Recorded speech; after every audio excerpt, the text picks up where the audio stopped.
ಸಖತ್ ಖಾರ ಬಣ್ಣ ಮತ್ತು ರುಚಿ ಆಚಿ ಚಿಲ್ಲಿ ಪೌಡರ್. ಬೆಳಗಾವಿ ಚಳಿಗಾಲದ ಅಧಿವೇಶನ ಇವತ್ತು 9ನೇ ದಿನಕ್ಕೆ ಕಾಲಿಟ್ಟಿದೆ. ಇನ್ನು ಉಳಿದಿರೋದು ಕೇವಲ 1 ದಿನ ಮಾತ್ರ.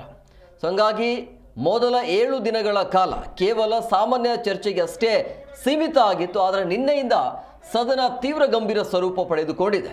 ನಿನ್ನೆ ಗೃಹ ಲಕ್ಷ್ಮಿ ಯೋಜನೆಯ ವಿಚಾರವಾಗಿ ಅದರ ಜೊತೆಗೆ ಹೆರಾಲ್ಡ್ ಕೇಸ್ ವಿಚಾರಗಳು ಸದ್ದುಗದ್ದಲಕ್ಕೆ ಕಾರಣ ಆಗಿದ್ವು. ಇವತ್ತು ದ್ವೇಷ ಭಾಷಣಕ್ಕೆ ನಿಯಂತ್ರಣ ಹಾಕುವಂತಹ ಬಿಲ್ ಸದನದಲ್ಲಿ ಆಕ್ರೋಶಕ್ಕೆ ಗುರಿಯಾಯಿತು.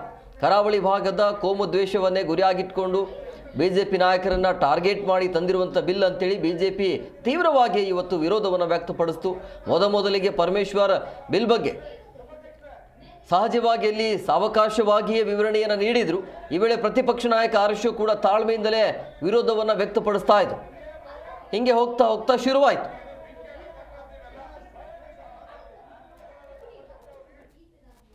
ಅಂತ ನಂಗೆ ಅರ್ಥನೇ ಆಗ್ತಾ ಇಲ್ಲ. ಪತ್ರಕರ್ತರು ಕೂಡ ನೆಮ್ಮದಿಯಾಗಿರಕ್ಕಾಗಲ್ಲ, ಅದಕ್ಕೋಸ್ಕರ ಸಭಾಧ್ಯಕ್ಷರೇ ನಿಮ್ಮ ವಿರುದ್ಧ ಮಾತಾಡುವವರು ಎಲ್ಲರಿಗೂ ಕಟ್ಟಾಕ್ಲಿಕ್ಕೆ ಹೋಗ್ತೀರಾ ನೀವು? ಯಾಕೆ ಇಷ್ಟ ನಿಮ್ಮ ವಿರುದ್ಧ ಮಾತಾಡುವವರು ಎಲ್ಲರಿಗೂ ಕಟ್ಟಾಕ್ತೀರಾ? ಆ ಕರಾವಳಿ ಬೆಂಕಿ ಹಾಕ್ಬಿಟ್ಟು ಇಲ್ಲಿ ಯಾಕೆ ಬೆಂಕಿ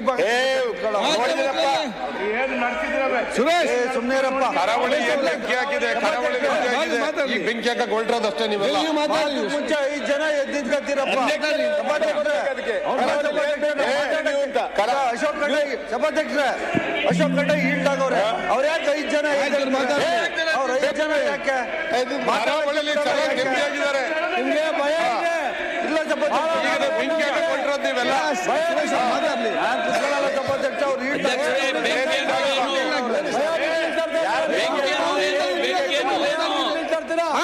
ಸಭಾಧ್ಯಕ್ಷರೇ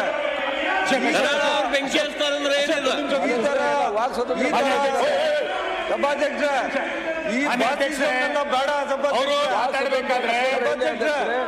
ಸಭಾಧ್ಯಕ್ಷ ಎದುರಲ್ಲ. ಕರಾವಳಿಗೆ 5 ಜನ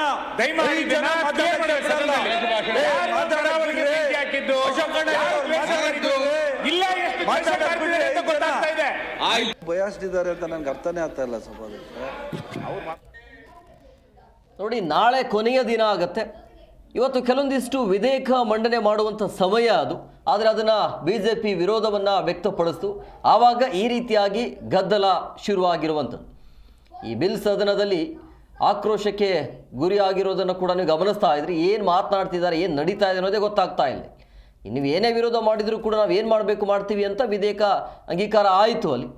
ಸೊ ಈ ರೀತಿ ನಡೀತು ಇವತ್ತು ಅಧಿವೇಶನದಲ್ಲಿ. ಆರಂಭದಲ್ಲಿ 1 ವಾರಗಳ ಕಾಲ ಸಾಮಾನ್ಯ ಚರ್ಚೆಗೆ ಅವಕಾಶ ಇತ್ತು. ಬಟ್ ನಿನ್ನೆಯಿಂದ ಈ ಗೃಹಲಕ್ಷ್ಮಿ ಮತ್ತು ಈ ಹೆರಾಲ್ಡ್ ಕೇಸ್ ವಿಚಾರವಾಗಿ ಈ ರೀತಿ ಗಲಾಟೆ ಗದ್ದಲ.